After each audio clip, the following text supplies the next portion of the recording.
हिमालय के ऊंचाइयों में एक ऐसी झील है जो अपने अंदर एक बहुत ही भयानक और ठंडा राज दबाए हुए है।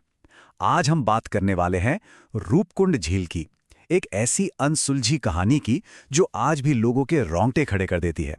जरा सोचिए, 16,000 फीट से भी ज्यादा की ऊंचाई पर एक बर्फीली झील, और जैसे ही बर्फ पिघलती है, पानी के नीचे से क्या निकलता है? सैकड़ों इंसानी कंकाल। जब 1940 के दशक में यह जगह दोबारा खोजी गई, तो सोचिए दुनिया भर में क्या सनसनी मची होगी। तो सवाल ये था कि आखिर इतने सारे लोग इस वीरान, इतनी मुश्किल से पहुंचने वाली जगह पर मारे कैसे गए? आखिर उनके साथ हुआ क्या था? अब देखिए, इससे पहले कि साइंस कोई जवाब दे पाता, वहां की जो स्थानीय लोक कथाएं थीं, उनमें इस सवाल का जवाब सदियों से मौजूद था। और ये कहानी है एक नाराज देवी के गुस्से की। असल में रूपकुंड झील एक बहुत ही खास और पवित्र तीर्थ यात्रा के रास्ते में पड़ती है। इसका नाम है नंदा देवी राज जात यात्रा। ये यात्रा हर 12 साल में सिर्फ एक बार होती है, और इसी से हमें एक पहला सुराग मिलता है कि आखिर लोग उतनी ऊंचाई पर कर क्या रहे होंगे। तो कहानी कुछ यूं है कि एक राजा थे, राजा जसधावल। वो अपनी पूरी मंडली के साथ इस यात्रा पर निकले, लेकिन उन्होंने गलती कर दी। उन्होंने वहां नाच गाने के साथ जश्न मनाना शुरू कर दिया, जिससे वो पवित्र जगह अपवित्र हो गई। कहते हैं कि इससे देवी नंदा देवी इतनी ज्यादा नाराज हुई कि उन्होंने आसमान से लोहे की गेंदों की बारिश कर दी, और बस एक ही झटके में पूरी की पूरी पार्टी खत्म हो गई। सदियों तक लोग यही मानते रहे कि उन हड्डियों का राज यही है। और फिर कहानी में एंट्री होती है साइंस की। और मजे की बात यह है कि कुछ समय के लिए तो ऐसा लगा जैसे साइंस भी उसी पुरानी कहानी पर ही मोहर लगा रहा है। 2000 के दशक की शुरुआत में एक रिसर्चर ने तो ये तक कह दिया कि भाई, इतने सारे लोगों को एक ही वक्त पर एक जैसी चोट लगने का सिर्फ एक ही मतलब हो सकता है कि उन पर आसमान से कुछ गिरा है। इससे अंदाजा लगा सकते हैं कि ये जो ओलो वाली थ्योरी थी वो कितनी मजबूत लग रही थी। और ये इसलिए सोचा गया क्योंकि जब फोरेंसिक जांच हुई तो खोपड़ियों और कंधों पर गहरे चोट के निशान मिले, बिल्कुल वैसे ही जैसे किसी ने ऊपर से किसी बड़ी गोल चीज से मारा हो, मतलब क्रिकेट की गेंद जैसे बड़े बड़े ओले। तो बस मामला सुलझा हुआ मान लिया गया। दशकों तक यही कहानी चली कि ये 9वीं सदी के भारतीय तीर्थयात्री थे, एक भयानक ओलों के तूफान में फंस गए और मारे गए। और ये ओले कोई छोटे मोटे नहीं, बल्कि क्रिकेट की गेंद के साइज के थे। ऐसा लग रहा था कि साइंस और लोक कथा दोनों एक ही कहानी सुना रहे हैं।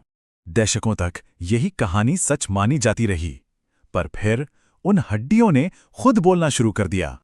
साल 2019 में एक डीएनए स्टडी हुई और उसने इस पूरी कहानी को ही पलट के रख दिया। एक ऐसी सच्चाई सामने आई जिसने 1000 साल के इतिहास को दोबारा लिखने पर मजबूर कर दिया। तो देखें, पहले क्या माना जाता था कि ये सब 9वीं सदी के भारतीय तीर्थयात्री थे जो एक ही साथ एक ही तूफान में मारे गए। लेकिन नई हकीकत वो तो होश उड़ा देने वाली थी। पता चला कि ये लोग एक नहीं बल्कि कम से कम 2 अलग-अलग ग्रुप थे, एक दक्षिण एशिया से और दूसरा भूमध्य सागर के इलाके से। और इतना ही नहीं, वो एक साथ मरे भी नहीं थे। ये टाइमलाइन इस हैरान करने वाली बात को और साफ करती है।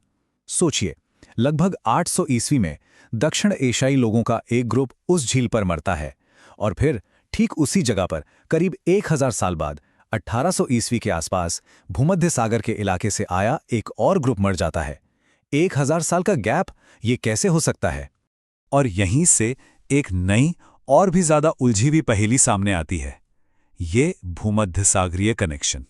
जब 38 कंकालों का डीएनए टेस्ट किया गया तो पता चला कि उनमें से 23 तो दक्षिण एशियाई थे, लेकिन 14 लोग पूर्वी भूमध्य सागर के इलाके के थे, मतलब आज के ग्रीस या क्रीते जैसे इलाकों के। इसका सीधा सा मतलब यह था कि मरने वालों में एक बड़ी तादाद उन लोगों की थी जो वहां के थे ही नहीं। तो अब हमारे पास 2 ग्रुप हैं। ग्रुप ए, जिन्हें हम तीर्थयात्री मान सकते हैं, ये दक्षिण एशियाई थे, करीब 800 ईस्वी में इनकी मौत हुई। ये बात तीर्थयात्रा वाली कहानी से फिट बैठती है। लेकिन फिर है ग्रुप बी, ये अजनबी, ये भूमध्य सागर से थे, इनकी मौत 1800 ईस्वी के आसपास हुई, और इनके वहां होने का ना कोई ऐतिहासिक रिकॉर्ड है, ना कोई लॉजिक समझ आता है। और ये नंबर 0 अपने आप में पूरी कहानी बयां करता है। 19वीं सदी में हिमालय के उस इलाके में किसी भी यूरोपियन टीम के लापता होने का कोई रिकॉर्ड नहीं है, 0, एक भी नहीं। तो इस डीएनए सबूत ने एक सुलझे हुए केस को फिर से एक गहरा रहस्य बना दिया है। और अब जो सवाल हमारे सामने हैं वो पहले से कहीं ज्यादा मुश्किल और गहरे हैं। आखिर कौन थे ये भूमध्य सागरीय यात्री? क्या वो कोई व्यापारी थे जो कोई गुप्त रास्ता खोजते हुए भटक गए, या फिर रोमांच की तलाश में निकले खोजकर्ता? एक थ्योरी तो ये भी है कि वो उस दौर में साम्राज्यों के बीच चल रहे ग्रेट गेम के जासूस हो सकते हैं। लेकिन सच तो यही है कि आज तक कोई नहीं जानता। तो आखिर में हम कहाँ पहुंचते हैं? ये तो शायद साफ है कि वो लोग कैसे मरे, किसी भयानक मौसम की वजह से। लेकिन वो वहां क्यों थे? ये सवाल अब पहले से भी बड़ा और गहरा रहस्य बन गया है। रूपकुंड झील आज भी अपने राज बर्फ के नीचे दबाए हुए हैं और हमारे लिए बस एक सवाल छोड़ जाती है। आखिर वो अजनबी हिमालय की उन ऊंचाइयों पर करने क्या गए थे?